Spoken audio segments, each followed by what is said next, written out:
What's up, brother? Not much, man. How's everything going? Yeah, who am I talking to right now?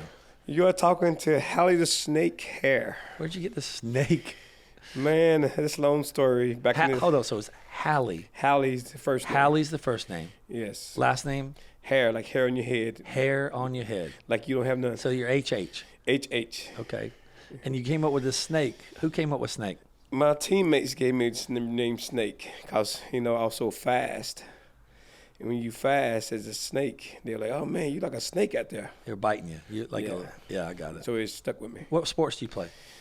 Football, basketball, wrestling, baseball, and track. How old are you? I'm 59 years old. Whoa.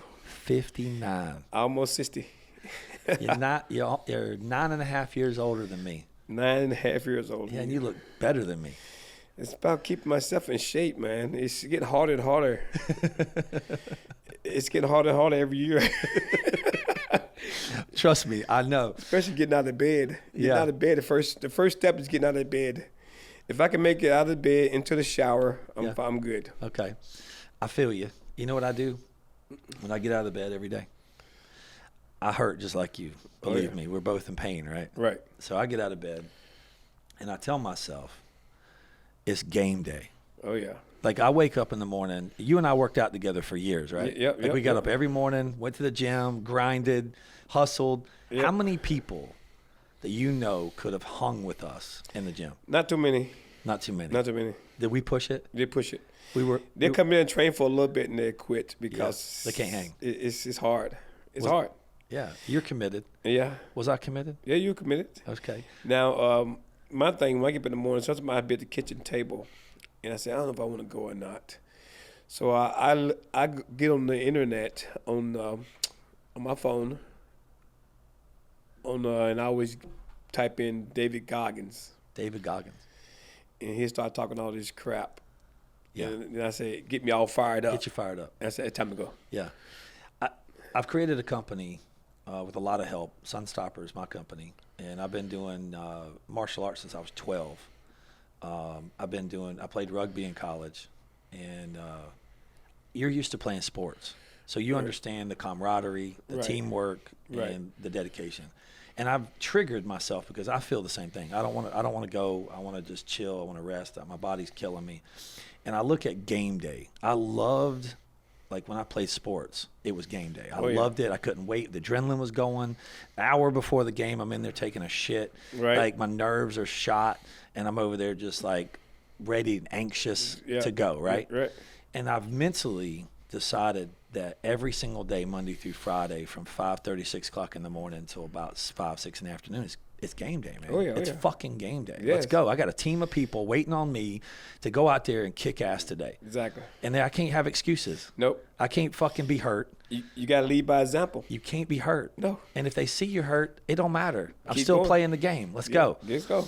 And so at 6 o'clock, it ain't game day. Oh, I'm ready to chill. Right. I'm ready to have a drink. I'm ready to relax. And there's times when you can turn that clock off. But when you wake up in the morning, if you live by that rule, that it's damn game day. You do the same. My clock don't stop ticking until after 10. I know. I got to go back up to the school from 6 o'clock until 9. So tell me about yourself. Where'd you grow up? Here? No, I grew up in Kannapolis, L. Brown High School. Okay. And that's where I was born, in Kannapolis. And I moved to Charlotte when I was 21. Okay. And I ain't left Charlotte. When you were 21, what'd you do when you got here? Me and my roommate got an apartment here, and we worked out together. And we worked out together, and worked out together. Let you know. And that's the only thing to do back then when I was growing up. It wasn't no, like, mixed martial arts back then. You can do karate, or you can do boxing. That's about it, And I didn't find mixed martial arts and jiu-jitsu until I turned 37. 37. So when you were 21, you started just lifting weights. Yeah. Were you a smaller guy in school? Oh yeah. I was 5'7", and I was weighing 145 pounds. That's where the snake came from. Yes. You were fast as shit. Yes. You were biting people. I ran a 40 and 4.28. Get out of here. Yes. You were Olympic speed. Yes. That's super fast. Right. But back then, you were a kid. You could have gone to college on a track scholarship. Back then, you were a kid. You don't understand that. You didn't. You say, I'm just running. Yeah. You know. Yeah. And stuff like that. But that's Olympic speed, man. Oh yeah. Oh yeah. Oh yeah. That's super fast. Yeah, that's fast. The coaches not ever tell you could play? Yeah. I had a scholarship to play ball, but I didn't go because family issues. Right. I got you. You know what I mean? Yeah. And I turned it down. So you found the love of the gym and started working out. Yep. What did that do to you mentally? It humbled me first because in weights-wise, I was good. But when I started doing jiu-jitsu, it kind of humbled me because, I thought I was big, strong, and unstoppable. Yeah. When did you get big? Like you were 145 high school. Like where'd you graduate high school weight-wise? Weight-wise, I was 150 and 81. And over the summer, one summer, I grew 3 inches height-wise over one summer. Then I got up to about 165. I was 170 until I turned 31. It's 31. I was still a 170, 175. And I said, well, I'll be 175. And I was ripped, cut up. Yeah, you were lean. Yeah. And then I just kept working out. And every year I would probably gain like 3 pounds of muscle a year. Yeah. And it started adding up. What was your heaviest? Heaviest was 245. You went from 145 to 245. To 245. You gained a whole nother body. Right. I have a picture of me right now, and I look at that picture. Yeah, I saw it at the gym. The one hanging up. What? You have one hanging up in the gym. No, this is not different. That one. Oh, a different one? This is a different one. It was an old one, but you were beast. And I look at this picture. Somebody sent me this picture, and he says, Snake, this was you 25 years ago. And I looked at it, and I said, holy crap. I couldn't believe myself. Because, when you look at yourself in the mirror every day, and when you're working out, and everybody say, oh, man, you're a monster. And I can't really say if I'm a monster or not. Yeah. You big, you're a monster. I go like, nah, man, come on. You just trying to pump my head up. Yeah. You're not people pump your head up. And then when I looked at this picture, and I look back at it, and I'm like, man, I was a monster. I see what people was talking about now. And I was telling this guy the other day in the gym that works out with me, and I said, you know what, man, if I would never found jiu-jitsu, I would probably have been like 260 or 270 pounds of muscle. Because what made me started to get in shape and lose a little bit of weight was jiu-jitsu. Yeah. Because I thought I were in shape and everything until I started doing like rolling cardio and stuff. And then I said, man, I'm not in shape. I look big, but I'm not in shape. Let's see this picture. Holy moly's. You look like a bodybuilder. You could have probably gone and competed. Everybody want me. I mean, the guys who competed kept asking me to do it, and I'm like, nah, man, I don't do that. What was that guy that used to work out at the gym all the time that was a trainer that competed at bodybuilding? What was his Johnny Stewart. Johnny Stewart. That's him. Yes. Yeah, I used to see him in the gym all the time. I'm sure he was probably jealous of you. Yeah, I don't know. He wasn't jealous of you? I don't know. He probably was. I think every guy in the gym was jealous of you. You have genetics. But you started with a lean body. Yeah. And then you just kept putting on muscle. See, what usually happens is you find a chubby guy that's got big bones, right, but he can never get this lean. And right, lean makes you look bigger. Yeah. Every time I lose 10 pounds, everybody goes, man, you look huge. And I go, dude, I just lost 10 pounds. I know. And back then, I was benching like 500 pounds. 500 pounds. 500 pounds. That's amazing. Yes. At 245 pounds. Squatting about 650, 700. I've seen it. I've been there. And I'm getting up going. Yeah. Now I do 135, 5 sets of 50. Really? I just do high rep, low rep, just lots of intensity. I still can get 315. I haven't gone over 225 now. I have a video of me doing 225 25 times. Right. That was my mark. And as soon as it's like winning the Olympics. Every time in college, everybody measured 225. Right. And as soon as I got 225 25 times, it's like I won the Olympics and I quit training. It's like all of a sudden, man, I'm just going to go light. I'm good. Right. My muscles are fine. But I got the video. I did it. Oh, yeah. I can show people I did it. And I'll say that was a goal. Yep, 25 times. That's impressive, though. Yeah. Even I look back at that video. It's been like 5, 6, 7 years ago. And I look back and I'm like, damn, I was strong. Right. Yeah. You don't realize when you're doing it. You don't. So you got here at 21. What was your first job here in Charlotte? I was a grocery manager at Barlow in Kannapolis. The reason I moved to Charlotte, because when I was a grocery manager there, my boss got transferred to Charlotte, and he took me with him. He said, I come in one morning. He said, guess what? Let's talk. I said, what? He said, I got a job to run the Barlow store in Charlotte. I want you to come with me. And I said, okay. It's going to be more money, right? He said, sure. Okay. And that's all right. And then that's why I told my guy, my roommate, I said, I'm moving to Charlotte. You want to move with me? He said, sure. So that's why I moved to Charlotte. That's what made me move to Charlotte. I was working at Barlow. After Barlow, what'd you do? After Barlow, the reason I quit Barlow, I probably never would have quit Barlow until, because I worked for them for like 10 years. And then they came to me and said, look, Kroger getting ready to buy Barlow out. Okay. The employees can stay, but the management got to go to the other Barlow store. And I said, where I got to go now? They said, Myrtle Beach. I said, you going to transfer Myrtle Beach? He said, yes. I said, how long do I have? He said, a year. They're going to buy us in a year.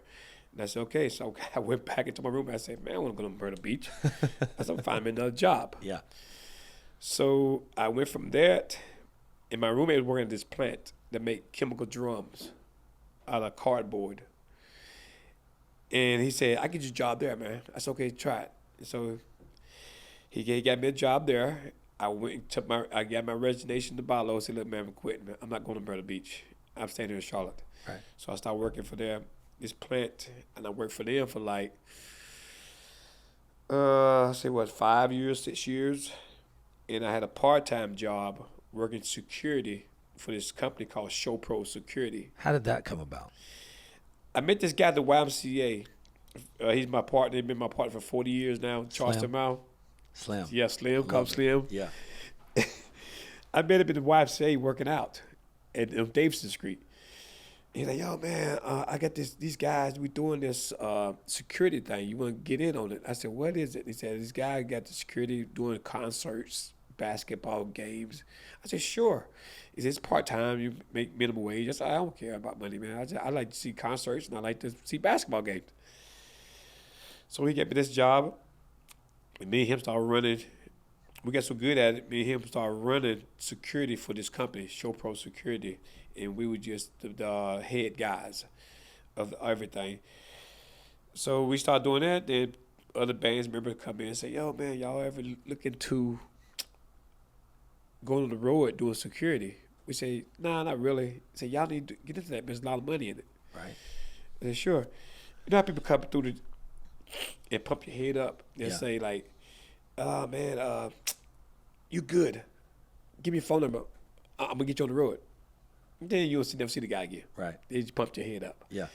So one time, Jimmy Buffett came through, and this guy worked security for him named Big Bob Caldwell. He talked to us about it, and he said, I'm by myself. I might need another guy. Y'all interested? And we said, sure. Charleston gave him his number. And then as they know, 2 years later, he called Charleston up and said, yo, man, I need another guy here with me. You know, you want to do it? And Charleston said, sure.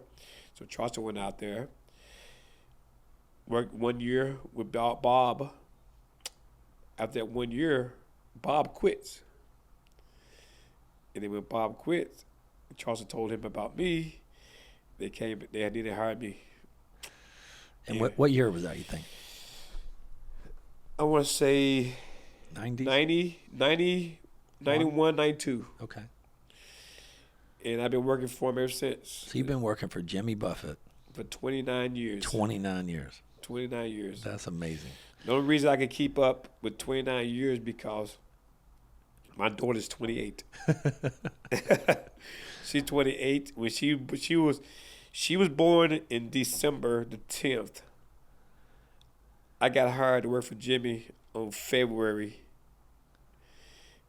and she was born 2 months, and I had to go out of town. So who hired you? You didn't talk to Jimmy Buffett. It was somebody that worked on the road crew. It's the management company. The management company. Yeah, the management company That manages him. Yes. Okay. That gets him the venues, gets him the yeah. Yep.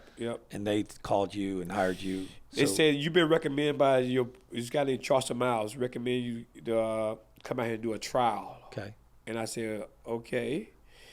And they said that don't mean you're gonna get hired because you know him. I said I understand that, And he said you got to prove yourself. Yes, I want you to come out for this 2 weeks tour.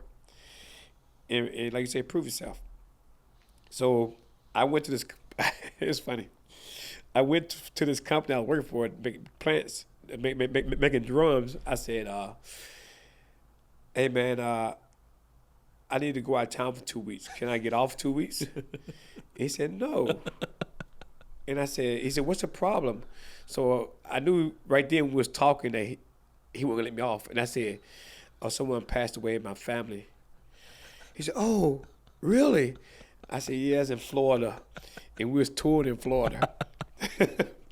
He said, "Oh, why you tell me that?" I said, "Well, I didn't want to, Yeah. He said, "Yeah, sure, man. You can take 2 weeks off. What you got to do?" I said, "I got to go down. Remember, my family got to go down, blah, blah, blah." He said, "Yeah, go ahead. Do what you got to do." And I said, "Don't be 2 weeks, I'll be back." He said, "All right." And so I went out for 2 weeks, did a concert, and this guy jumps up on stage. And when he jumped, I jumped. And he was coming towards Jimmy, and I like tackled him, drug him off stage. And then the management company guy said, "You are fast. You got the job." That's where the snake. Yes. Snake came in and got him off stage. And so after that, tour's over. I went back to the plant, started working some more. And so they said, "We're going to start back up in April for the summer." Yeah. And then I knew I couldn't do both jobs. Right. So I went in the office to talk to the boss again. I said, "Hey, man, can I work here in the wintertime, part-time?" He said, "No." "Why you want to do that?" I said, "I got this job, man, and I'll be working in the summertime, but I'll be off in the winter. But I'd like to come back here and work." And he was like, he's been like a dick about it. Yeah. He's like, no, we can't do that. I said, "You got part-time people working here." He said, "I know that, but you can't just go from full-time to part-time." I said, "Why not?" And then he was being like a dick about it. And finally I said, "Okay, man, I'm going to tell you the truth. Remember I told you I had somebody died in my family for 2 weeks and I had to go out of town?" He said, "Yeah." I said, "Nobody died in my family, man." He said, "What you do?" I said, "I went with Jimmy." He said, "Jimmy Buffett." I said, "Yes." He gave me a trial run for 2 weeks. And now I got the job. And I said, he only going to tour in the summertime. But in wintertime, he don't tour that much. So I would like to stay here and work. No, we can't do that. We can't do that. And he said, "Well, Jimmy's not going to tour forever. Then you have to find another job." I said, "Yeah, you're right." I said, "But I can always find a bullshit job like this Can't anywhere." find a job getting Jimmy Buffett. Right. It's a chance of a lifetime. Yeah. And then Jimmy told us that he only going to tour 5 more years. He said, "I'm going to tour 5 more years." And this was 29 years ago? Yes. "I'm going to tour 5 more years. I'm going to retire." Okay. We said, "That's fine." Then they say, "No, boom. We're still going." That's awesome. Yep. So you got this full-time gig. Yep. And you got a salary working for this company. Yep. Do you work for Jimmy Buffett himself? Yes. So you do now. So you used to work for a management company, right? No, we always work directly from Jimmy because it's like we are called self-employed, me and Charleston. We don't have a company like that. So like the other people like lighting company and the sound company, the management company hired them to do Jimmy sound and lights. Right. And so me, Charleston, we work direct for Jimmy, and everything. You're his personal bodyguard. Now, I would say bodyguard because I would say security because bodyguard means that you will have to be with him 24 hours. Okay, got it. Wherever he goes. We only go on tour and do his tour stuff, and we be with him when we're on tour. like backstage. backstage. Why he's singing? Now, if he goes to places like where his fans be at, they call us up and say, "We need you there," because These drunk people, he'll get mobbed. Yeah, he'll get mobbed. But if he go to a nice restaurant, nobody know who he is. Yeah, exactly. Because he's not seen that often. Yeah, he'll put a hat on. Put a hat, some shades on, and just walk on in there. Yeah, exactly. Yeah, got it. But if you take one fan to spot him, yeah, it's over. It's over. Then they're gonna be like, "I want an autograph." Blah, blah, blah, blah. So you said you found a love for jiu-jitsu. When would that? You said you were 31? 37. 37. And where did you start doing jiu-jitsu? I started doing jiu-jitsu in Gold's Gym in South Boulevard. Oh my God. Not South Boulevard. It was Fairview. Probably had no AC. Ric Flair owned that gym. Yes, I remember that day. Ric Flair owned that gym. And the one on Sardis back in the day. Me and Charleston were working out. This guy put this sign up saying, "Brazilian Jiu-Jitsu in the aerobics room, free class." Yeah. So I said, "What is that?" And then I just go check it out, man. Let's go check out, see what this guy talking about. So I walked in, this guy had some mats down. He said, "Yo, man." I said, "What you doing here, man?" He said, I'm teaching Brazilian Jiu-Jitsu." And I said, "What is that?" He said, "It's like grappling, but with submission holds." I said, "Well, I used to wrestle." And he said, "Well, it's like wrestling, but you don't pin the guy. Choke him out. You choke him out and blah, blah." Yeah, break their arm. That's it. We took one class before him. There was an hour class. It was me, him, and two other guys. Me, Charles, and two other guys, and the guy was teaching. So we did it like 2 times a week in the aerobics class room. And so after that, it was almost like, "Oh, man, enough students coming in here. I got to shut this down." And then he said, "My studio is over off Lloyd's Road." I said, "Well, back off Lloyd's." He said, "What? Right there where that Barlow at?" It's right by your house. I said, "Right by my house."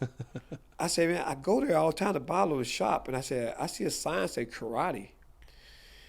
And he said, "Yes, my school." I said, it don't say jiu-jitsu. It said karate." And he said, yeah, I teach karate. I teach Junko-Do. He taught like 5 different arts. And who was this guy? Rest his soul right now because he's passed away is Scott Shields. Oh my God. I remember Scott. So I do actually remember Scott. So me and Charleston we went in there. I said, "Let's go check it out." It was what time of class? He said 8:30 at night. And I said, "Okay." So we went there, started, and he only had like probably 4 or 5 guys in there. And he's trying to get us to sign a contract. And I said, "No, man, I ain't gonna do no contract. Me and him work for Jimmy. We're gonna be in and out." I said, "Well, I'll pay you a monthly cash." He said, "Okay, but don't tell these other guys." We said, "Okay." So me and Charles were paying them, because with tourist time, we would go out of town for a while. It was like $40, $50 a month? No, it was like $80. Oh, okay, back then. This is what, 2000 or 1990? What was it? It was probably 99. Okay, early. Yeah, 99, 98, 99. Okay. Has the UFC been formed by then? Yes, because the UFC started in 93. Okay. 92, 93. So this was starting to gain a little bit of traction. Because when I first saw the UFC, this guy calls me up and says, "Turn on trying so, man, you ain't gonna believe this." And I'm looking at this. I said, "This can't be real, man. This guy's fighting in the cage." and then I saw Horse choke this guy with his legs. And I said, "Man, that's fake." I said, "Nobody choke somebody out with their legs." I said, "Are you kidding me?" He was like, "Oh, no, it's faking out." I said, "Dude, don't watch that stuff no more. That's fake."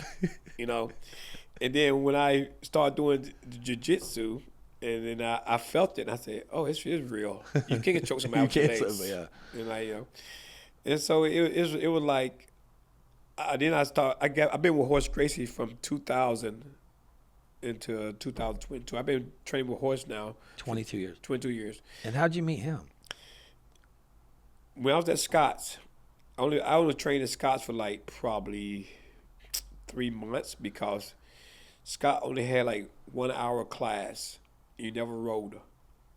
He didn't roll? Nobody never rode. Oh, really? And I was like, one day I said, "Man, when we going to spar and roll?" He said, "Oh, man, we don't do that here. You got to do that on your own time somewhere else."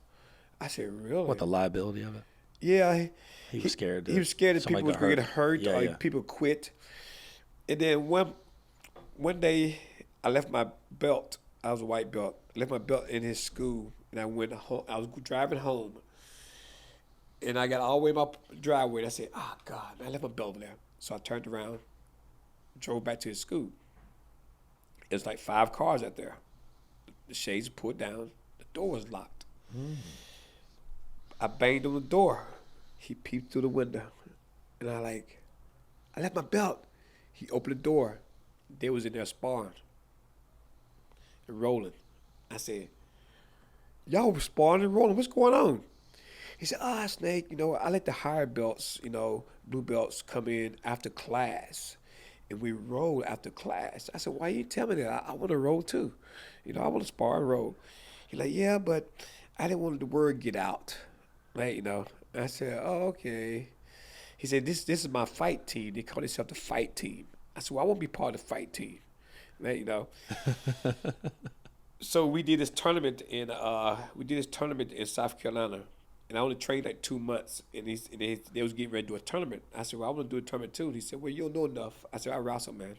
"Well, it's on your feet, right?" He said, "Yeah." I said, "Trust me, I'll take someone down." So he said, "Okay." I signed up for this tournament.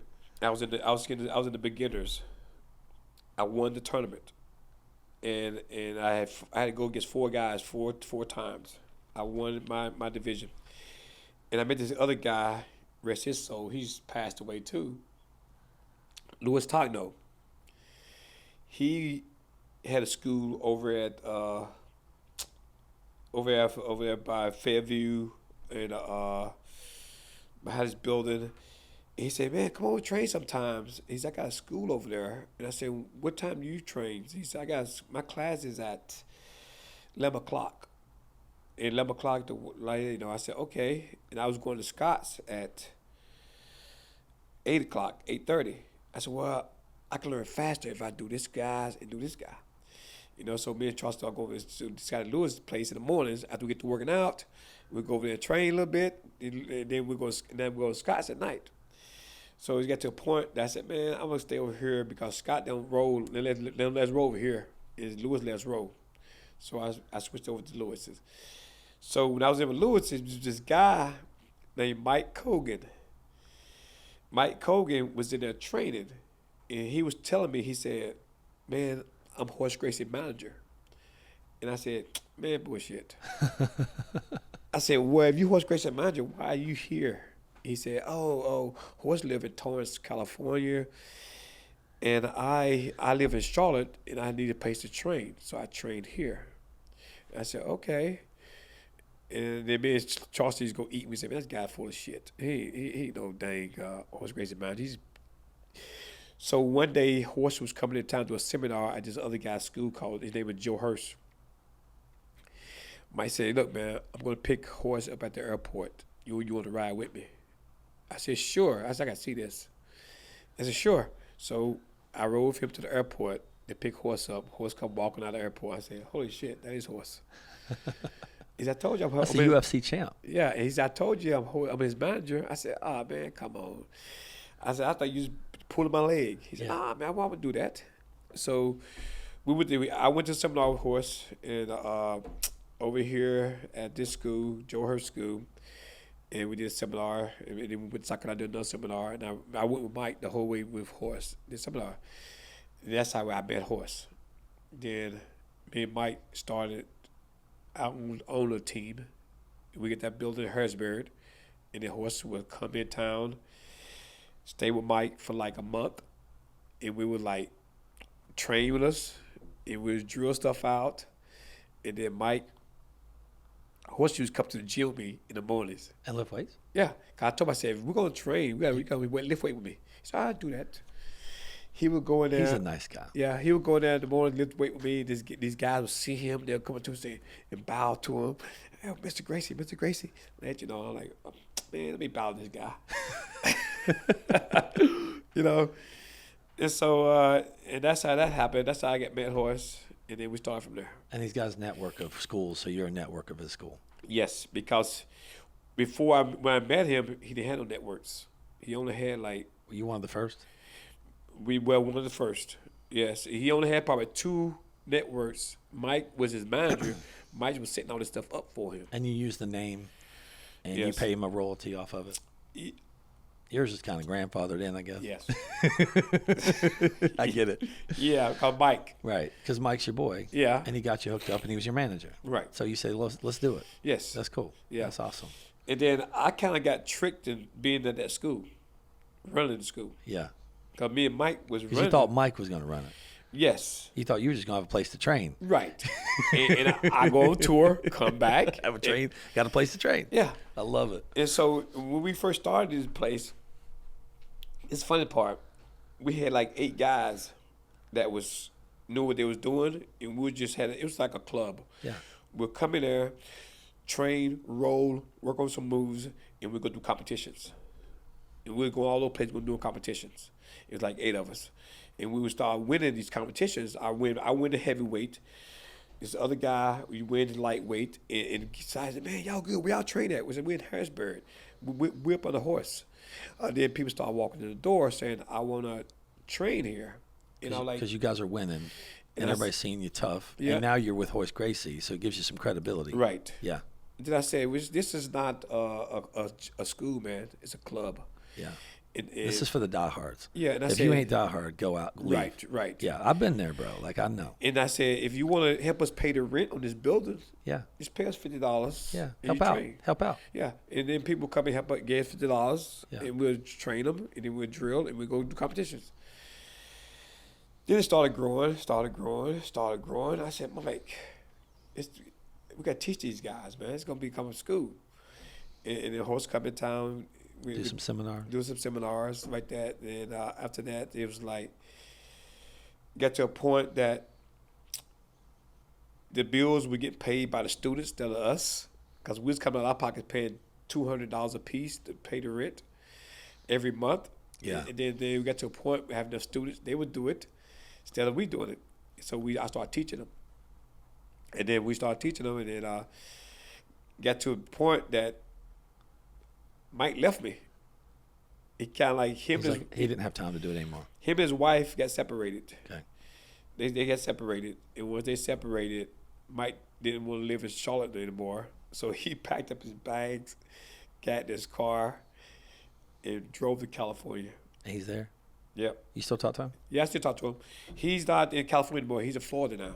Okay. He went to California lived for a while. He realized California was expensive. But this guy, man, I'm gonna tell you about this guy. You will freak out how he became Horse Gracie manager. Okay. He called and said, I want to do a private with Horse. Horse was teaching in the Gracie Academy when he was fighting the UFC at age 26. Where was the Gracie Academy? It's in Torrance, California. Okay. So Horse was teaching there. And when Horse was teaching there, Mike said, I'm going to go down there. He went down there and did a seminar, not a seminar, but a private with Horse. Did a private with him. Didn't know anything. And he said, I went there, paid my money, got in the room. He said, Horse said, what you want to work on? He said, nothing. He said, why you want to do it private? He said, I just want to talk to you, man. I love it. You know? And then Mike had his thing called, him and his partner had his thing, they did servers, like putting servers in big companies. Right. Yeah. And back then, that was big time. He's making big money. He had made over $2 million a year. This is Mike. Mike. He's big time. He blew it all. He blew it all. Yeah, made it all. Guys spend money like water. Yeah. So, Horse said, I was talking to Horse, talking about, man, I can get your network going. I get you making a lot of money. So I can do this for you. And then Horse would say, well, how much I have to pay you? He said, nothing. He said, I'm doing it for free, man. And then back in the day, when Horse used to make $60,000 to fight 3 times in 1 year, his brothers and stuff used to saying, okay, here's some of your money. The rest of the money go to the academy. So Horse would put all of his money into the academy. Yes. And so they did all that. So the Horse got with Mike. He realized he could make more money on his own. He left the academy. And all the brothers wanted to kill Mike. all Hoist Gracie's brothers wanted to kill him because Hoist was the man, money maker, and he was the money maker. And so all the other, how many brothers did he have? Well, he got what, five brothers, something like that. And they're all Gracie black belts. Yes. They're all trained. They live by this jiu-jitsu. Yes. That's their life. That's their life. And they get paid to do seminars, train, and sign off on black belts. Right. How long does it take to become a black belt? It's called what school you at. That's true. You know, if you're a kid and you start doing jiu-jitsu and you're at a regular school doing jiu-jitsu, what do you think? If you start as a kid, like this kid started my school. He's 12 years old. Little Nick. Little Nick. I remember Little Nick. Now he's 25. He's a black belt right now. Yeah. You see what I'm talking about? Yep. But he started at 12. But he became a black belt, what, 21? 23, 24. Was it 23? 23. I remember when he got his black belt. So you got to realize ordinary guy that have a job can't train every day. You can only train 2 times a week. Right. 3 times a week. Right. You know what I mean? It takes time. It'll take you a lot But longer. if you were to do it every day, 2 hours a day, every single day, 5 days a week, you get fast. You'd be there in a couple of years. Not a couple of years. How many? I would say about 6, 8? 8 to 10 years. 8 to 10 years. Yes. It took you 20 years? It took me 16 years because of my status of what my job, and plus every time it's time for me to test, I had to go on tour. Right. I couldn't test. Right. You know what I mean? But I wasn't caring about no black belt. Yeah. I just know about I want the knowledge. The knowledge. The knowledge is key. Yeah, it's key. I've been doing martial arts basically since I was a kid. Boxing, jiu-jitsu, a little bit here and there, all this stuff. And everybody always asks me years later, oh, man, what kind of black belt do you have? And I go, I never got a belt, man. Right. I never cared about a belt. I never wanted a belt. Yeah, right. I wanted camaraderie. I wanted brotherhood. I wanted confidence. Knowledge. I wanted knowledge. Yes. I can choke somebody out. I can box. I can fight. Right. But the thing is, I never need to. No. I can talk somebody, be a friend. Yeah. Talk somebody off a shelf, be like, hey, man, we're friends, bro. Let's go. Like, I know you're a bad guy. You know? Oh, yeah. But the thing is, it's really cool because everybody always says, why you go push yourself so hard in the gym? Because when I used to train with you, I used to train a lot. I used to come there quite a bit. I'd go there in the morning and work out with you. Right. And then I would be at the gym at night working out with you again for another 2 or 3 hours. Right. And I would do that every week for weeks and weeks and weeks. Yeah. I come home, Epsom salt bath, Advil, tired, don't want to get up the next day. Being gay. Yeah, well, icy hot, doesn't matter. Ice packs. And everybody would say, why do you do that? And I say, brother, I'm in competition with myself. Right. I'm trying to compete with me to see how far I can push myself. Right. That's the whole key. You have to love yourself. I got to tell my fighters sometimes, don't do this for someone else. No. Do it because you love it. Yeah. If you don't love it, you're in the wrong game. Yeah. You see what I'm talking about? I used to admire you, bro. Yeah. I used to look up to you. You set the tone, man. Because I call myself a self-motivator, and I think that from my coaches in high school. Yeah, me too. They push me and push me and push me. Yeah. And I don't know no other way to do it. Yeah. You know? I think we're similar in that. And now these days, high school is different. Yeah. You can't push kids like that anymore. Yeah, they get their panties in a wad. They go to social media. Hey, coach yelled at me. I know. and then the parent to go back and talk to the principal.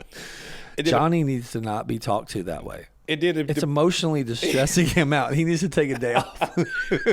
And then the principal would say, go to the coach and say, you can't do that. Isn't that crazy? Isn't that crazy? That's crazy, man. Yeah. So you're a Hoist Gracie black belt. Yes. How many do you know Hoist has personally signed off on in the country? Like in the U.S., how many Hoist Gracie black belts has Hoist himself signed off on? A lot right now. There's a lot of them. It's like 1,000? I want to say 1,000. 500? Yeah. 300 to 500? Yeah, because I remember when the first 5 guys, first Hoist Gracie black belts, the first 5 Hoist Gracie black belts. Yeah. I was there at the seminar. I was a purple belt at the time. Yeah. And these are the first guys that ever got black belt from a horse. Okay. That was 5 of the guys. And they were badasses. Yes. They were tough. Yes. These are old school. Old school. Yeah. Old school and everything. Now, he gives belts out every year. We do this thing called black belt testing. Yeah. Every year in October. And the guys who became brown belts and ready for the black belts, they have to go down there to test for the belt. And what's a test look like? It's a self-defense. You know, we had noticed, you got to know this whole thing of self-defense. It's like 100 moves you have to know. You have to drill them out while you're performing on him. And then other stuff they do to you to make you roll with everybody, do this, that, blah, blah, blah, you know. Some guys quit in the middle of the test. It's that hard. It's that hard. Yeah. I seen guys quit, you know, and say, I'm done. That, you know, you get to know all kinds of stuff, you know, stuff like that. But it's hard, you know, but you get that belt, though, is you earning it. You fucking earning it. You're not being gave to you. When you go out in the world and say you're a Hoist Gracie black belt in jiu-jitsu, Right. I don't care where you are in the world. You could be in Japan. You could be in China. Right. You could be in the U.S. Right. You're going to go, you're a sensei. You're Right. a badass. You've earned it. And that respect Yes. is instantaneous. Right. That's a lifelong, Right. instant respect. Yeah. But when you go somewhere and say, I'm a John Doe black belt, they'll know who the guy is. They're like, who is that? Let me Google him. Let me real Google it quick. right fast. Yeah. You know? Oh, he went online and got his, huh? I was a purple belt for 7 years. 7 years. I was a brown belt for 7 years. And when I was a purple belt for 7 years, I would roll with guys that was a black belt. And you'd kill him. And they'll say, who you up under? I said, Horse. They said, oh, I see now. I said, why you say that? They said, because Horse always makes sure his guys is like on that level before you become that guy. You know, he kind of hold you back. He holds you back. Yeah, which is good. Yeah, you 7 years on a brown belt when it could have been 3. Right. Yeah, but Exactly. he held you back. Yeah. But now when you're a black belt, you really, honestly, you're like probably a 2nd or 3rd degree black belt when you really become a black belt. Right. Because there's degrees in it, right? He has degrees in it. So what is a degree?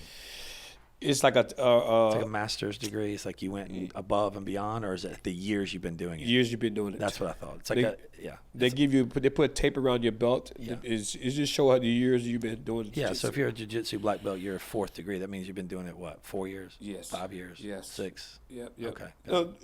No, because it's like when you first become a black belt, it calls slash. You get your black belt with the white slash. That's like your white belt, Yeah. a black belt. Yeah. And then 2 years, you go to the color slash. It could be blue or it could be red. Yeah. Horse made his blue because he wanted all his students to stand out. Everybody else you see with the black belt, the red slash, everybody have them. But Horse made his the blue slash so he could say you a Horse Racer black belt. Oh, he's got his own unique signature. Right. I love it. And so 2 years of that, you get that slash. And then 2 years after that, you'll get your professor stripes. Oh, okay. And then 3 years of that, you get another stripe. And then become, Takes forever. yeah, take forever. So tell me a story. You were a bouncer at one time here in Charlotte, right? Uh-huh. How many clubs did you work at? It was 2 clubs I worked at. And one of them was called a Sugar Shack back in the day. Sugar Shack. It was Strip club? no, It wasn't? it was a hip hop club. Oh, really? This The club, Sugar Shack. Sugar Shack was back in the day was the only hip hop club in town. Like in 90s? No, yep, and Late 90s? Yep, early 90s. Okay.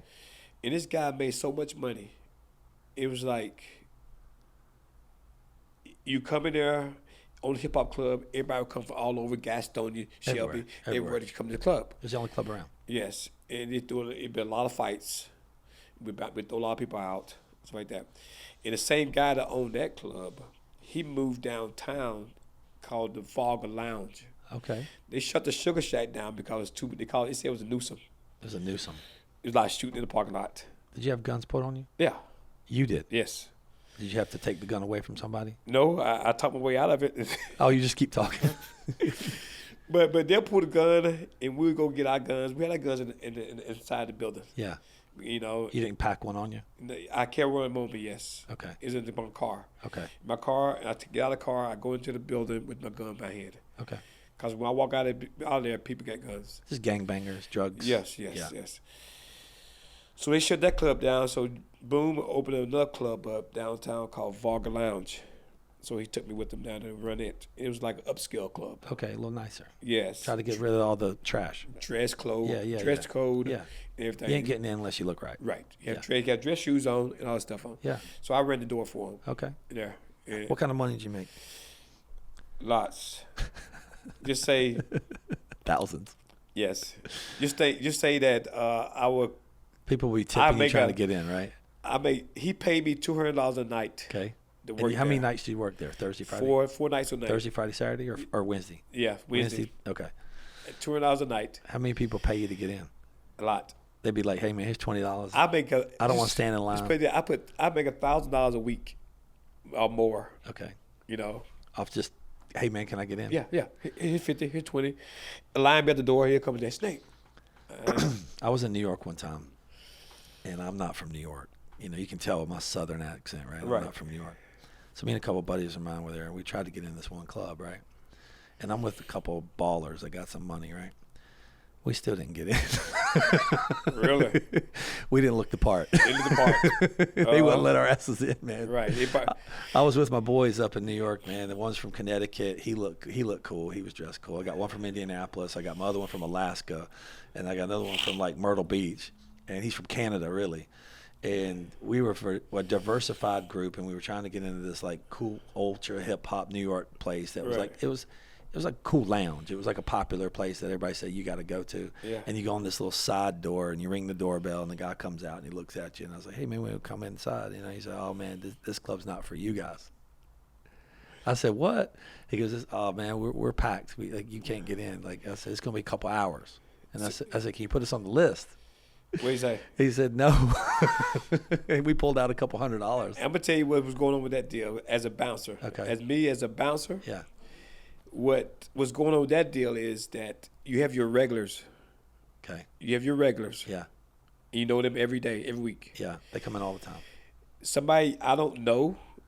It might be undercover. I might look like a cop. Yes. Yeah. Bald white guy coming in. You might be undercover. Yeah. They And might be so- doing some drugs in there. Yes. They might be doing something stupid in there. Right. And And they don't want nobody that they don't know in there like come in there and So say, if I go out and a limo pulls up and I become friends with the guy in the limo when he gets out of the limo and say I'm with him, I'm getting in. yeah, if the limo guy comes there every week. Yes. If he knew that limo guy And he knew the bouncer. He knew the guy at the door. And he'd be like, "Nah, this is my boy. He's Yes. coming with me." Yeah. And then the next time I go, I'm vouched for because he's gonna remember me. remember you. Yeah. Yeah. Because one thing about it is like he don't want to get the club in trouble. Like So we were like, "You guys don't belong here." yeah. Okay. They knew you were out of spot, you know. Like bouncers know the regulars that comes in. You know, people know me, and Right. I always stood at the door. I'm about to say the money I had didn't help. No, because you bring out a wad of money. Yeah. They definitely think you're undercover. That's funny. Because they're gonna say, "Oh, he got wads of money." I know. All right. So next time I'll be a little chill and maybe I'll get in. Right. And let my crew come later. Yeah. And then we come in like 4 or 5 hours deep. Or what you do is like you stand in line, walk in, come in line like a regular person, and then when the bouncer at the door, say, "Here, bro, here's 100 for your time," and keep walking. He'll remember your face. He'll remember you.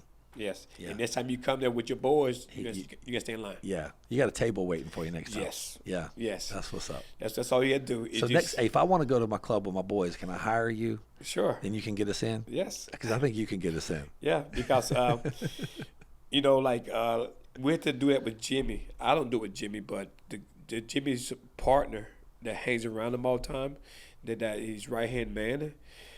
Jimmy will never stay in line. You know, he would like. He wants to get in. The guy would go to that club, and Jimmy said, "I want to go this place after the show." Do you go with him? Yes, if he's gonna be around people, right? Yeah. And so I'll be here. This guy after the show. So this guy would go there before the show and talk to everybody there. Okay. And say, "Look, man, I'm gonna bring my boss here, Jimmy Buffett here, and blah blah blah." Talk to the manager. The manager, he sets it up. And Before the club even opens. Yes. See, that's the key. Yes. Okay, that's a good thing. Before the club even opened up. So maybe I should try that. Yes. Be like, "Hey, I got my boy Snake in town. He's a big time UFC guy. Right. He's a jiu-jitsu black belt from Hoist Gracie." I'm gonna tell you another story about stuff like that. It's like it's one guy that on our tour, he like fishing. Yeah. And they had a little pond over there by the gig. Him and his boys were fishing, but you got to have fishing license. Where was this, in Florida? No, it was in I want to say Pennsylvania. Okay. And so he was out there fishing. Him and the guy was there fishing, and the guy ran up on him and said, "Yo, if it's your license," he said, "Oh, we okay. We the Buffett boys." And the guy said, "I don't give a fuck about no Buffett boys. I want to see your license." You know, and he said, "I want to see what's your license. We got a license. Y'all have to go." Yeah. You know, They couldn't fish there. Right. Yeah. So what's the weirdest story you can tell me about being the bodyguard or sorry, the security, head of security for Jimmy Buffett? Like, what have you seen on stage? Like, what have you had to throw off stage? Like, are you nice to him? Are you mean to him? You know, it's kind of like mean and nice, because when someone hit that stage, you don't know what their intent. Their intent. Right. Yeah, you don't know what they I want don't to know do. if they got a gun. Drunk, I don't know if they got knife, a weapon. gun. You don't know what they're doing. They try and come out there and stab Jimmy or whatever. Yeah, they're about to hurt your man. So I'm gonna be rough with them. Okay. I'm gonna kind of like tackle them and let They them know better. Yes. And then after that, I walk them off, and then I see that they just doing it for a prank. Then I'd be nice to them. Yeah. Hand them over to the police officer. What do the police do? Sometimes they lock them up. If we want to press charges, if they don't want to press charges, they just throw them out. Just let them go. Yeah. You know, They're like, hey, bro, you drunk. You drunk. You going for Yeah. done for the night. Yeah, you're done. Go home. Yep. Something like that. You know. So how many titties have you seen? Oh God. Me's. Every time you're there, they just pull their tops up? Yes. Where did that start? Do you know? Like, where did it all of a sudden Jimmy Buffett be singing and then people start taking their tops off? I mean, where did that start? I have no idea. You know, it's just always sudden they do it. I guess they drunk and they pull the top they don't up. care. They don't care. They want to get attention. They want Jimmy looking at them. Yes. Yeah. They want him to point at them or whatever. Because, you know, when they do, they stand up in a chair or something, I'll be on somebody's neck, and they be waving at Jimmy, Yeah, and Jimmy ain't paying no attention, and just pull a top up here. Yeah, now he start looking. Yeah, you know, something like that. How cool is he, though? It's cool, man. He's a cool dude? Yeah. He's the nicest boss I ever had, man. It's like, you know, down to earth. Yeah. You know, he walk in his room right now, He chill. and he'll chill and talk to you. It's like me and you just Yeah, being chill. yeah. Yeah. One of the guys. Yeah, one of the guys. My thing that I say, I met Michael Strahan Right. in New York. I hung out with him for a while, and people were talking to me, and they were like, man, how's he? And I said, man, the very first thing, he's a big dude. He's lost a lot of weight from playing football, right? Right. See him on TV. He's all this, you know, he's a famous guy. I met him. I was at my boy's shop up in New York who knows him really good. He's in there hanging out.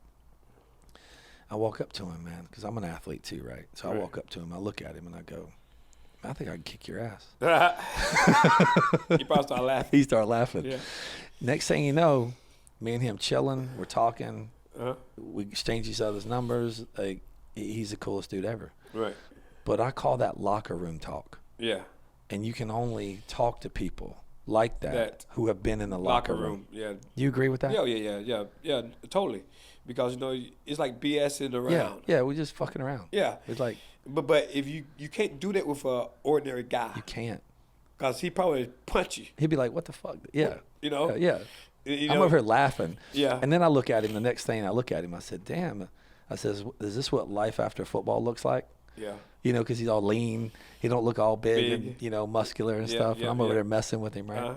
And the next thing you know, he puts his arm around me. We take a couple pictures together. He's a Right. cool dude, man. Right. Like, he's one of the guys. Right.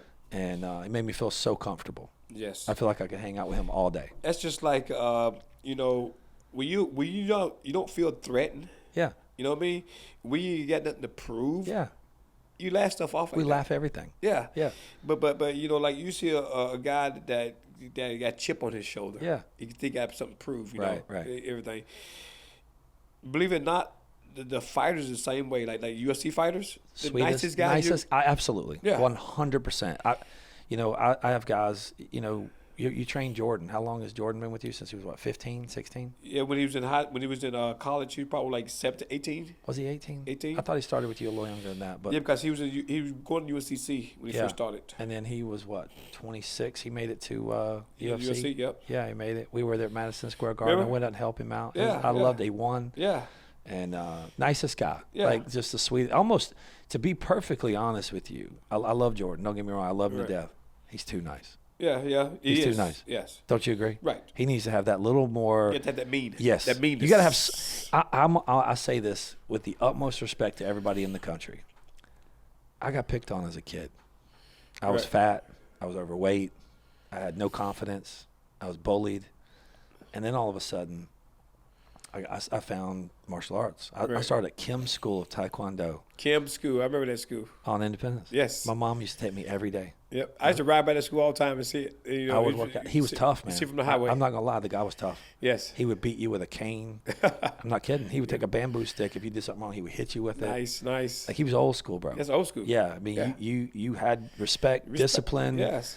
And it gave me a foundation of, if I can get hit there. Right. And other people are hitting me. Yep. And then I can hit them. And I realize I'm not really that hurt. Right. When you can take a punch.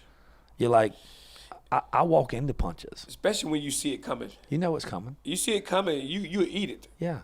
I'll take it. Let's go. I had one guy, the guy I used to spar with. What was the guy I used to spar with all the time that trained and fought? My boy. Wayne? No, not Wayne. The guy that fought at the school that I used to train with him. Rodney. Yeah. And not that way. Not Rodney Wallace, the other one. My boy with the dreads that does driving and stuff like that. Kind of gains weight every once in a while, and then he comes in and out of the gym. Oh, man. I sparred with him for a long time. He fought up in Hickory. God, I think you're talking about Hickory. Wayne was there. You were there. We were sparring all the time. Yeah. I know what you're talking about. Yeah. But I just can't get the name right now. He would be, he used to hate it because I switch up on him, man. I would be left forward, right forward. Because I always look with my right hands forward. I started hitting with some power on a jab. And he was like, "Whoa, like where'd this come from?" Yeah. And he had a little hook that he would get me, so I would hook, and he would do a little left hook, hit me a couple of good ones. Right. And then I'll be taking his punches, and you ain't hurt. Right. Once you get a couple of them, you're like, man, what is a couple more? Yeah, it ain't nothing. Yeah. The punches that you always hurt you, the one you don't never see. You never see it from the blind side. You know what hurts? The body punch. Oh, God, yeah. I don't care how much you train. The liver shot. I don't care how many times. The liver. What do you train? How do you train to take a body shot?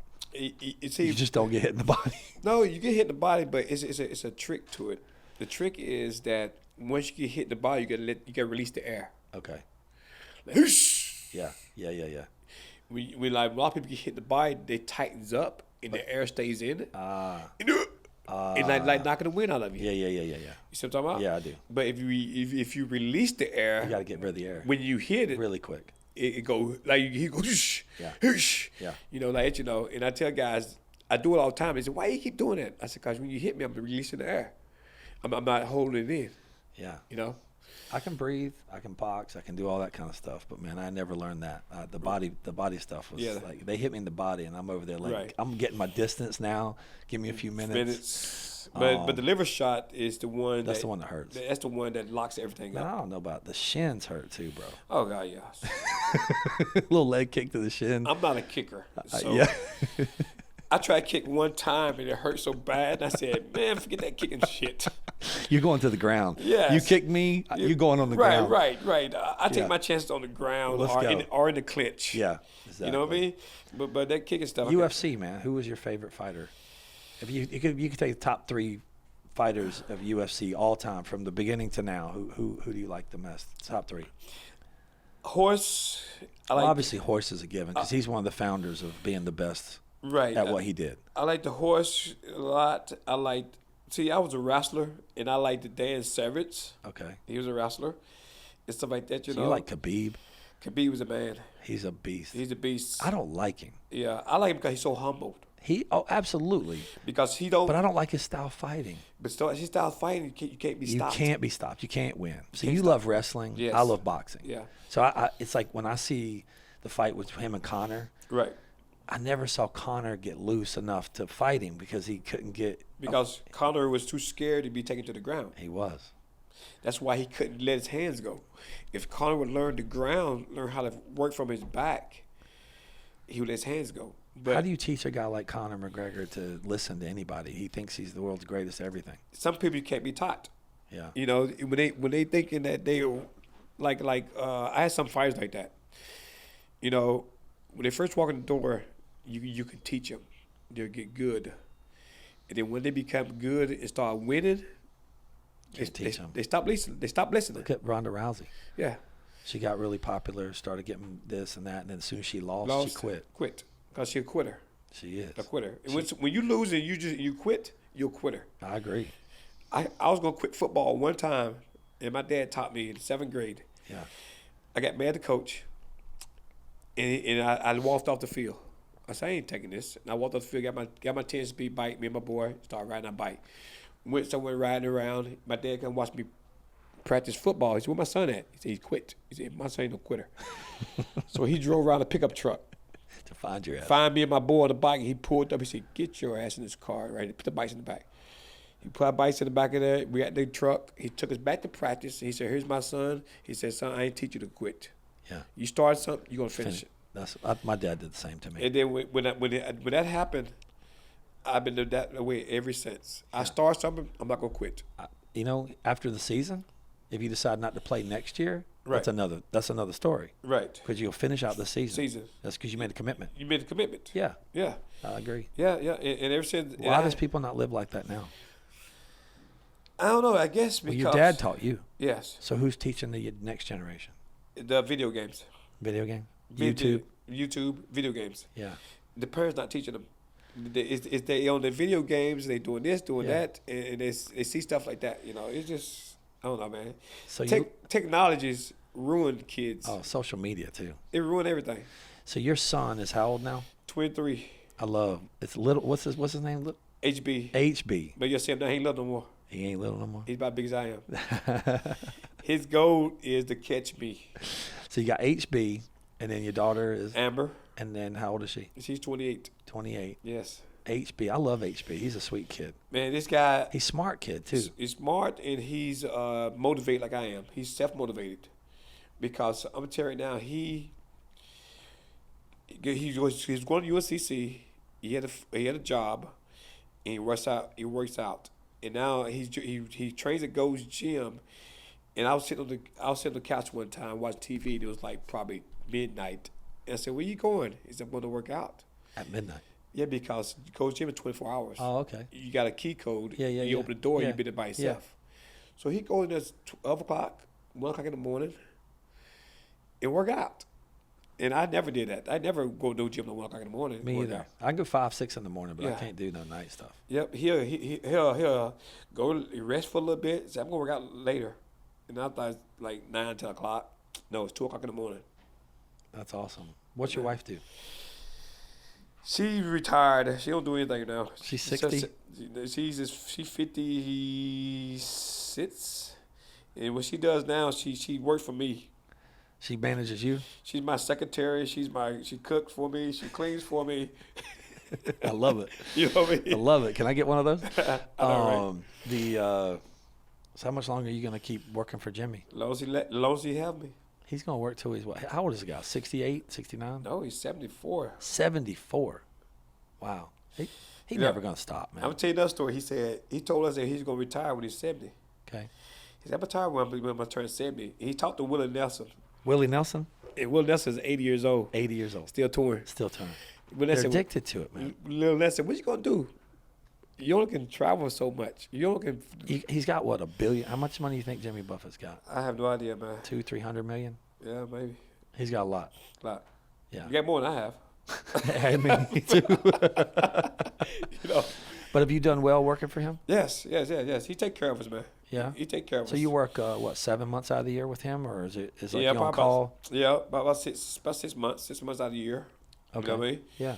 Then he take care of me. He took care of me. So you got health insurance? Health insurance, and we done got it got to a point that I done paid everything. I paid my daughter through college, paid my son through college, I done paid my house off, and you just bought a new car, and I'm tenting it right now. I bought a new car. I had to buy a new car because your car was old, man. No, my daughter totally lost her car. Okay.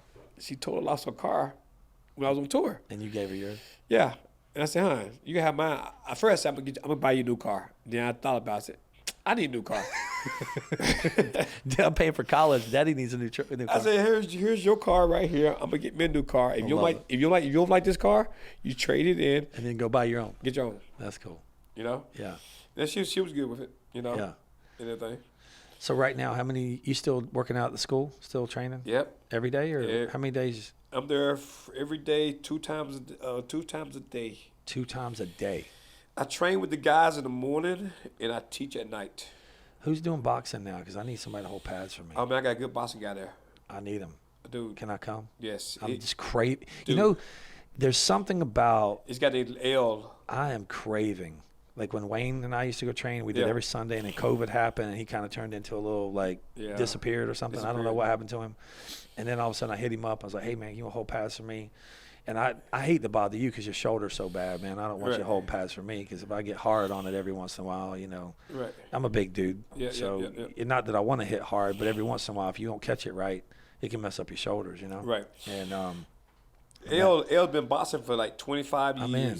Sign me up. I'm ready. I'm so ready. I've been craving. When Wayne them left me, they didn't leave me. They kind of like COVID hit. And COVID hit, and everybody just disappeared. They're like they're gonna die. Yeah, I know. You know what I mean? You're not gonna die.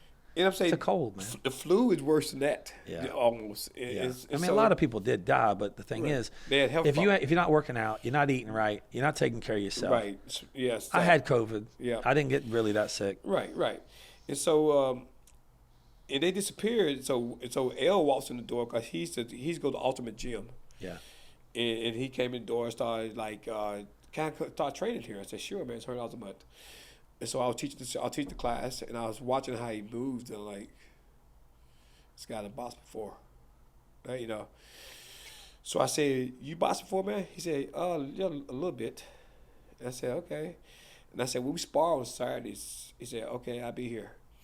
And when he came in with a boxing cup, the boxing cup is, over his pants, and he started wrapping his hands, and I said, okay, this guy knows what he's doing. This guy can really try to kill somebody here, so I'm gonna spar with him first. Okay. See how good he is. Was he good? Yeah, he was good. He was so quick, man. He was so quick. His jab. How big is he? He's about my height. He's my size, about 220 pounds. Okay, so he and I can spar? Yes. Okay, good. And he's fast. He is. And he's real fast. He's snake too. And I'm sitting there going, this guy's big and he's fast. And I said, okay, man. I said, I know you. How long you been boxing? He said, 25 years. Because I figured that. He's being humble. I said, I figured that. I could feel you. He's fluid. Yes. Just natural. Combination. Just natural. Yeah. Throwing them. And so and I said, well, once you help these guys out, when fighters out, teach them how to box, because most of them need to learn how to box. Wayne was always on kicking, not with his hand. He never want to do his hands. He want to kick. But if you first become and started training at the school, I think Wayne had a Muay Thai background. Is that right? I think he did actually. I don't know, but I liked Wayne. He was a great guy. He was very good with the students, very good with the but this guy's got 25 years of boxing experience. Where was he from? He's from Minnesota. Okay. And he moved down here, and he had the boxing matches. All right, after this podcast, Yeah. I'm getting in. I'm ready for box, man. Yeah. I'm dying to hit something. Right. I'm dying. Yeah. I want to hit something. This guy is old school boxing because he teaches you how to move your feet. Yeah. Instead of okay, I'm gonna show you a combination. Yeah. And he said, well, footwork. Everybody know. People don't realize footwork is the most important part of everything. Yeah. If you know how to strike and don't get no footwork, you still get beat. Yeah. Because the guy can put his feet in the angles. It's all about the angles, yes, man. Yeah. Look at Canelo. Angles, man. Yeah. Look at Lomachenko. Oh yeah. How he move his feet. Yeah. Always. Like he's dancing. Like he's dancing. Constantly moving. Yeah. Yeah. That's what you got to work on. First. That's why jumping rope's so important. Yes, it is. Yeah. He tell the guys all the time, jump rope. That's what I did. Yeah. I was in the gym jumping rope all the time. Have to. That make your foot faster. Yeah, you got to. So what's next for you, man? Just work out, train. You got any next up and coming fighters? Yeah, I got some. I'm in a cycle right now of young guys. Okay. You know what I mean? Yeah. All the old guys I used to have fighting. They're old. They all done got married. They all got kids. Yeah. They're fat. They don't want to train hard anymore. They all got fat. Yeah, they don't get fat. They don't want to train hard anymore. They come back after COVID, a year and a half. They come back in there, and I said, look, man, L's our striking coach. And they got kind of mad. And I said, what you think I'm supposed to do? You know, you left, and you think that you're going to come back a year and a half, and I'm going to tell L that he had to leave because you back? Yeah. I said, but you still can train here. Jordan comes in first. Jordan? Test the water. I said, I knew he was going to test the water. I told L, I said, look, man, when these guys come back, they're going to try you. You know? He said, what you mean? They're going to see how good you are. Yeah. And I said, they're going to push it. You got my permission. Do what you got to hit them hard one time? You got to do what you want to do. You can knock them out, knock them out. You got my permission. He said, okay, thanks. And so Jordan comes back, and so me and Jordan was sparring, and I stayed with Jordan for like 3 rounds. And he said, are we going to switch? I said, nah, man, you out of shape. Just sucking air. I said, not talking so much trash. I said, look at you. I'm an old guy. You're an old guy. You're a young guy, and you can't keep it with me. And he said, oh, you still want me to go with L because you think I'm going to beat him up. And I said, really? I said, all right, let's switch then. L, you take Jordan. And I let you know, and Jordan kicked him one time, and then Jordan kicked again, and L hit him with a 2-piece. Ba-bow! Snapped his head back. And then Jordan looked at me. I said, you asked for it. Don't look at me. Humble Jordan. He realized then he came to a point that talking about he was hitting too hard. I told L he was hitting too hard. Hitting too hard. You're a UFC fighter. Fought in Madison Square Garden, and he hitting too hard. You hitting too hard. No, you ain't moving fast enough. That's right. That's right. L hit me the same way he hit him. And I'm an old guy, and I can take it. Yeah, exactly. And then he got to a point. I said, Joy, you know what? It's time for you to retire, man. Yeah. You think he's hitting too hard? It's time. It's time for you to retire. retire. You're married. Yeah. You got a corporate job now. You gone now. Is he back in Charlotte? I thought he was in Atlanta. He's back in Charlotte. Oh, okay. He's been in Charlotte for now. He got a kid now. Oh, yeah. A little girl. That's good. Good for him, man. Yeah, because you know what? The Lord punished him. The Lord punished him, got him a girl. You know why? Why? He say he hate women's fighters. He say he hate women doing sports. He does? And I said, I thought he was like a Christian. You know, Christians like that. You know, they're like, the only thing they want a woman to do is be barefoot and pregnant. Wow. You're like, that's not right. And Christians they think it's a sin if a woman playing men's sports. That's what Jordan thinks? I don't know who's been preaching to him, man. And I said, that's what I told him. I said, when you have a kid, you have a little girl. And when your little girl grows up, she gonna want to wrestle. She gonna want to play sports. Then what you gonna say then? Yeah, what are you gonna say? Oh no, baby, you need to be fat or pregnant and. Right. That's not his own daughter. No, his opinion's gonna change. Yeah, you're gonna have to. Yeah, exactly. You know. Well, that's how people grow up, man. Yeah.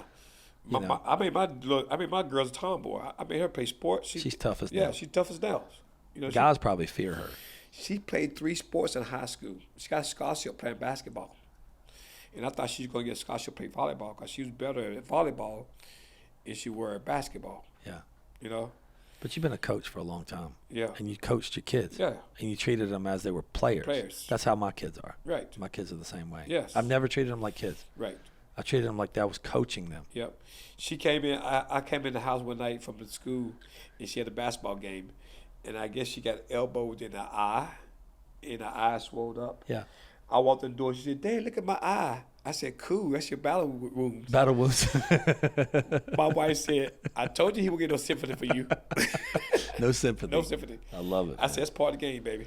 So when you go on to Jimmy Buffett, what's the next tour for you? Where are you going to be? Well, I leave June 1st. June? Yeah, we do June 1st. We're going to be in Alabama. We're going to Houston, Texas. And we're going to Austin, Texas. So how long is a venue? Like when you go on the road, are you gone for 3 weeks, 2 weeks, 1 week? I mean, what's it look like? It depends. The last leg, I was gone for 4 weeks. Okay. And you were on the road for 4 weeks. Never even came home. No, never came home. Except we did that show in Charlotte. Okay. We did a show in Charlotte. I came home then. And now this one here gonna be a short one. It's 12 days. It's 4 shows. We'll be gone for 12 days. And then when's the next one? Then I come home for 3 weeks, and we go out in July for like 15 days. Okay. Back and forth, all through summer. So he'll do 12, 15 days, take a break. Yeah, he'll do 4 shows, or we do 5 shows. Then take a break. And that's 4 weeks. Yeah. So 1 a week. Yeah, we 2 a week. 2 a week. 2 a week. And then you fly, or do you get on a bus? Do you get on a tour bus, or do you fly? Tour bus. You have a tour bus? Yeah. So you fly to a destination, and then you tour around? Yes. And you're on the bus with how many people? On my bus is 5. It's only 5 people? On my 5. Damn, you sleep on the bus? Yeah, we sleep on the bus. We got a big old bunk. Really? Yeah, fit. I figured you'd be in a hotel chilling. No. We go to the hotel and we go to the Destiny. It takes us like probably some time. It takes us like 5 hours, 6 hours to get there. Yeah. Sleep on the bus, get out the bus, get in the hotel. That's cool. And most of our other buses got like 10 to a bus and 9 to a bus. Man, our bus. Who's on the bus with you? Me, Charleston, and Hakey, Lars, and this other guy named Jared. Is this security team? No, me and Charleston security team. Jared is management. He does the management part of it. And Hakey and Lars does Margaritaville TV. So they live broadcast this stuff? Yes. Okay. It's live broadcast. That's cool. Any concert we have is live on the radio. Oh, cool. And everything. Huh. YouTube or anything like that? YouTube. I'm not sure it's on YouTube or not. I think they have their own thing. They have their own thing you subscribe to? Yeah. He has a huge following. Huge following. Crazy. And it's getting bigger and bigger every year. It is. Yes. I'm thinking it's going to die down. And it's just sellout after sellout. I done seen kids that parents bringing kids to the show about like 10 years old, 8 years old, and they don't grew up and got married. They don't had kids. And now they're going to the show. Yeah, I seen them. I said, "Oh, I remember you was like this." How fun is the show? It's fun, man. It's fun. Are you sick of listening to them songs? No. Can you sing them all in your head? No. You don't go to bed at night? I block them out. You sure? You have headphones on? Yeah. I have ear thing in my ear. You do? You know, I block it out because of sometimes you don't hear so many of it. You just like focus. Yeah. You're just looking at the crowd. Focus what's going on. Yeah. So how long are you on stage? 2 hours. So it's a 2-hour show. 2 hours and a half. 2.5. We start at 8:00. We down about 10:30. Okay, so he don't go real late. No. His concerts are 8 to 10:30. Yeah, because most venues you go to, they have a curfew. You can't do concerts after 11:00. Noise ordinance. Yes. Got it. If it's outdoor venues. Yeah, outdoor venue. Okay, got it. Right. But if you're in a stadium like the Coliseum, you can do whatever you want. Right. Probably. Yeah. Yep. So how many Coliseums do you do, or do you like to do the outdoor stuff? I do the outdoors. His crowds are outdoor. They want to party. Throw beach volleyballs. They want to party. Yeah. They want to be at the beach. They don't want to be It's inside. Margaritaville. Yeah. It don't feel right being inside. He's selling margaritas like crazy. Right. Yeah. Yeah. People drunk. Tailgating. Yeah. You be inside. You see a drunk guy fall down the steps. Yeah. That lawn, you can fall and just roll. Yeah. You good. Yes. Yeah. Ain't nobody getting hurt out there. Nobody get hurt. Yeah, that's good. Right. That's awesome, man. So Jimmy Buffett, Snake, black belt, Hoist Gracie Jiu-Jitsu, one of the baddest dudes on the planet. Dedicated, gets up, it's game day every day. Game day every day. You're the baddest dude I know, man. Yeah, I told my fighter one time, I said, he was complaining about, he said, when you go on tour, the same intensity in this school is not the same. You know, he's an upcoming fighter. He's like probably 20, 24, 25, and he's an athlete, and he want to get big better. Right. And I said, it's not going to be like that, man. I said, why? I said, because I get this intensity that way I train, and I do it with everybody. And I said, what you got to do, be a self-motivator. Yeah, you gotta look in the mirror and do it yourself. You got to do it yourself. And you got to come in and you got to set the pace. Right. You can't depend on nobody else. Yeah, when you go run, Yeah. you got to set your own pace. You ain't running with everybody else. No. You can't just say, oh, he's not doing this, he's not doing that. Forget what If he wants the intensity higher, he's got to bring it. Yes. Change the channel. Yes. Put Metallica on. Do whatever you got to do. Let's go. Yes. It's game day. Yeah. So I'm teaching him now to be a self-motivator. Good. I said, when I'm now, you got to push yourself. Yeah. I said, I done pushed myself so bad one time, and I about threw up. And I said, sometimes I was in a partner in the gym working out, and my pace of working out in the gym is like fast pace, nonstop. And then one time my heart rate got so bad, I got to slow down. You know? You pushed it. Pushed it. Yeah. I pushed it to the limit. I've been there. Now I got to get a hip replacement. That's for all right. For pushing it too long. You're almost 60 years old. You should have probably done it 10 years ago. I know, right? It's your hip or is your back still messed up? I thought it was my back. Remember I told you about my back? Yeah. It wasn't my back. It was your hip. It's my hip pushing up into my back. So once they replaced the hip, you good? Yes, because I went and got an MRI, and I thought it was my back the whole time. And the guy said, I don't think it's your back, man. He x-rayed my back. He said, I don't think it's your back. And he said, let's do an MRI. Do an MRI on my back and my hip. And he showed it to me. It's the bone of my hip. It's pushing up. Yeah, putting on the nerve. And I said, that's what it is. He said, yep. He says, it's not your You're back. going to feel like a new man. Yes. When is this surgery? I'm going to try to do it in October after tour. Okay. He's wanting to do it in March, but I had to go on tour. It's about a 6-week recovery. Yeah, it's about 6 weeks. I had to go on tour in April. And I said, I got to go on tour, man. I said, let's do it after the tour. And so he said, you think you can take the pain? I said, oh, man, I've been living pain. I've been pain for whole life. Yeah. And I said, yeah, I take it to tours over October. We'll be fine. By Christmas, you'd be a new man. Yeah, I hope so. Yeah. Because I want to start back competing in jiu-jitsu tournaments. Oh, you do? Yeah. I love that shit, man. I want to go see you at Worlds in Vegas. I want to do that stuff, man. If you go, I'll go. Yeah. Yeah. I've been to Worlds in Really? Vegas. Yeah, it's awesome, man. My buddy, the guy that came in, my buddy Chris, Right. he just got his black belt. And he won 2 tournaments. He's 145 pounds. Right. So he's a small guy. Yeah. And he's 50. Yeah. So he's in the Is it age group? He's in the age group. Right. And I can't remember what he called it, but he's like ranked top 5 in the world right Nice. now. But he travels, man. He goes to all these tournaments, does it all the time. Yeah. And it's like a point system. You compete. So he gets ranked. Ranked. Yeah, so he's ranked really high. Yeah. And he's out of Myrtle Beach. Right. He's at that Gracie Baja. Is it not Gracie Baja? It's what's that other one? Sarah BJJ? No. Or It's a national chain. It's a big one. I'm not sure. But Gracie Barra. No, It might be. It might be a Gracie Baja. Yeah. He's just got his black belt. Nice. He just got it, man. It took him about 15 years. Yeah. Took him forever, man. It's a long haul. That's why I tell people, when you get in this game, you need to do it for a long haul. Don't say, I need to get this, I need to get that. See, I never wanted a belt, man. I'll put a white belt on. I've actually tapped him out. I've actually tapped a couple people out. Nice. Like it's not about that. It's about learning and competing with yourself. And if somebody the thing that hurts me in jiu-jitsu, not hurts me, but the thing that I hate is when I get that tall, lanky guy. Oh yeah, long legs. And them long ass legs come up. I'm like, man. You can't really get around them. You can't really get around them. They can throw I would triangles rather. up. I'm honestly, a guy looked at me the other day. He goes, man, you like doing jiu-jitsu? I said, yeah. And he says, well, who do you like to roll? I said, I like the guy bigger than me. Right. I go, what do you mean? I go, I want a guy 250. He can't. He's so slow. He's so slow. It's funny about that because they should tell me, like, when I went to jiu-jitsu matches, I do heavyweight. Yeah. And I'm like the lightest guy in the heavyweight. Yeah. I'm like 250 Yeah, pounds. because you're faster. You can get them. And they said, why are you doing heavyweight, man? Cut down to. I said, nah, man, that guy's slow. They're slow. It's slow. Once I get them on their back, it's all over. See, I feel like I'm pretty quick for my size, and Yeah. I'm lean, and I would do the heavyweight. I should do that one day. Yeah. But the thing is, you got to have belts to do that shit, so I don't really care about it. Yeah, no gi, it's no belts. No gi. Really? You Maybe I'll do that. Yeah, no gis, no belts. That's the thing I really hated. I loved Tuesday and Thursday night at your place. It was no gi. No gi. And I was like, man, I put on that gi. Man, it's hot. Hot. And honestly, I did learn the one move you taught me where you take both arms and you come in. Choke. Oh, yeah. Collar choke. I love that. That was one of my yeah. favorite moves, man. You know, 90% of the time that people put gis on, they get everybody go for chokes. Yeah. Chokes. Yeah. Collar chokes. Those collar you chokes. use the gi as Yes. your tool. Yep. Yeah. Yep. When you don't have the gi, it's harder. You can't choke them. You got to do guillotine, stuff Yes. like that. Yes. You know, yes. Yeah. Arm bars. Arm bars. Yep. And heel hooks Yeah. and stuff like that, you know. When I was at Hayastan a little bit, I worked out there for a little while because it was closer to home. And I used to work out with Gokor. Gokor, yep. And man, he taught freaking heels, like leg locks, Right. ankle locks. Uh-huh.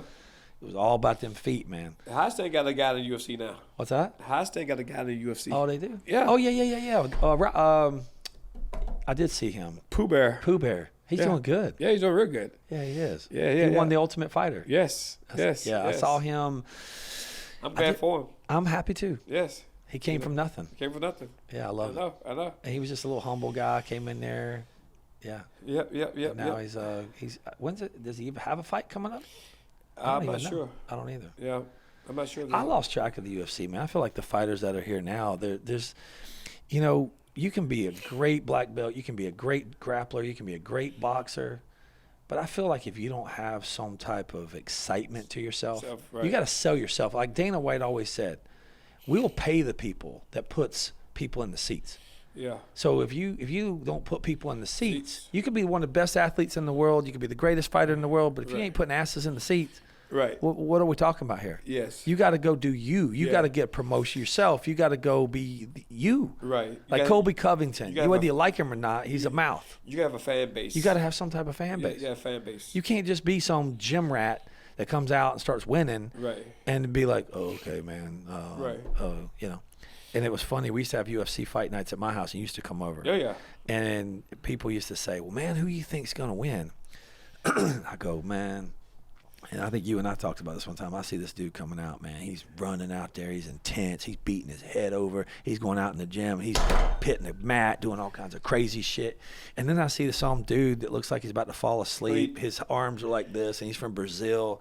He's over there yawning. Act like this ain't nothing. I've already he's already rolled 5 times in the back. He's tired, ready to go to sleep. And I said, I think that Brazilian guy's going to choke this dude out. Yes. Because the dude's got adrenaline. And it's dropping.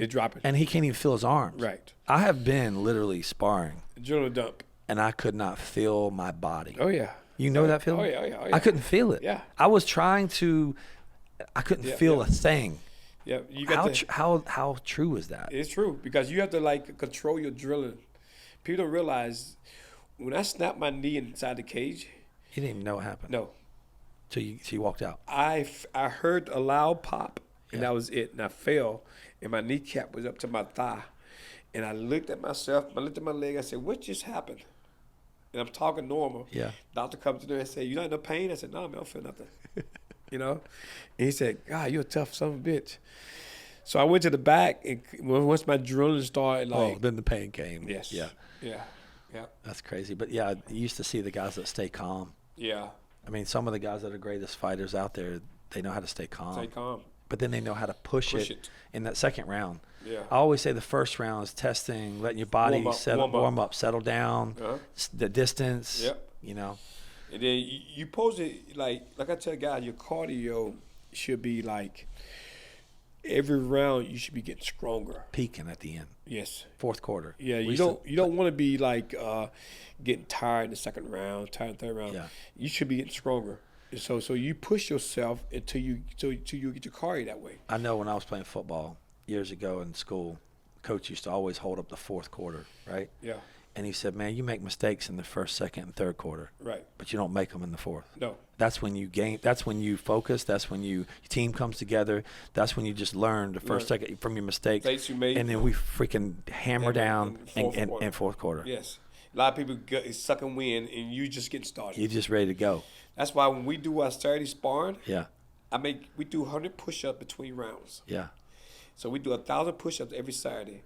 We do 10 rounds of sparring, and we spar for 5 minutes, and then you got to drop and give me 100 push-ups. And then when you get through your 100 push-ups, we spar again. We do 10 sets of that, and then I make my fighters get ready to fight each other for their rounds. And they can't feel anything. I say, now, your arms are tired, I know. You got to be able to keep your arms up while you're tired. And then, you know how hard that is? I've done it. Yeah. It's hard. You can't even keep your arms up. No. It's so tight. It's so tight. And a lot of guys hate it. But when they get in the cage and they ready to fight, and in between rounds they not doing push-ups, they ready to go. They're ready to go. Yeah. So this card game, yeah. Where'd you learn that? This guy showed it to me a long time ago. Tell people what the card game is. It's you get a deck of cards, and you shuffle them. All red cards are push-ups, and all black cards are squats, free squats. Yep. Now the black cards, you double it. If it's a 10, that's 20 squats. And in the red cards, you just do what it say, face value. Right. So when you get the first joker, that's 100 push-ups and 100 squats. And the next joker is the same thing, 100 push-ups and 100 squats. And you got to get through the whole deck. You got to get the whole deck. We did that on a Saturday. Yeah. And the key is that you try to time yourself, how fast you can do it. If you do it 30 minutes 1 week, you say, well, I'm going to beat that time. I'm going to try to do it in 20 minutes. I've done it in 12 minutes. The whole deck. By myself. I had a guy flip him over. He was calling them out as I was doing it, And I said, do not wait till I'm finished doing my push-ups. You tell me what the next card is, so I keep going. And so I was doing my push-ups, and he said, "Okay, Snake, you got 20 squats." And I jumped and do 20 squats. He said, "You got 10 push-ups." I go to push-ups. I did nonstop. 12 minutes. 12 minutes. And what's everybody else? 30, 28? Yeah, everybody has about 20, 30 minutes. Yeah. And they can't walk, they can't move. No. Everybody's done. Like, He's done. Yeah. Yes. And that's at the end. Yeah, that's at the beginning. Oh, the beginning. Then we start sparring. Then you start- See, I want Nobody's getting hurt. No, I want my guys to be tired when they spar. Yeah. And my motto is that I always say, I already know what you can do fresh. I just want to see what you can do when you're tired. Yeah. You know what I mean? If you can push through it when you're tired, the guy across the case just tires you out. How do we put that mentality into like a workplace? Like, how do you take that, like, sports mentality, like, for an athlete? Yeah. How do we get that mentality, like, when you're tired at work? You got to keep pushing through it. But how do you teach these guys, man? The generation we have now, it seems like everybody's so quick to give up. I know, because most guys now, they're not really in shape. And then when they get tired, They done. You know, like, when I used to work at this plant, I set the tone.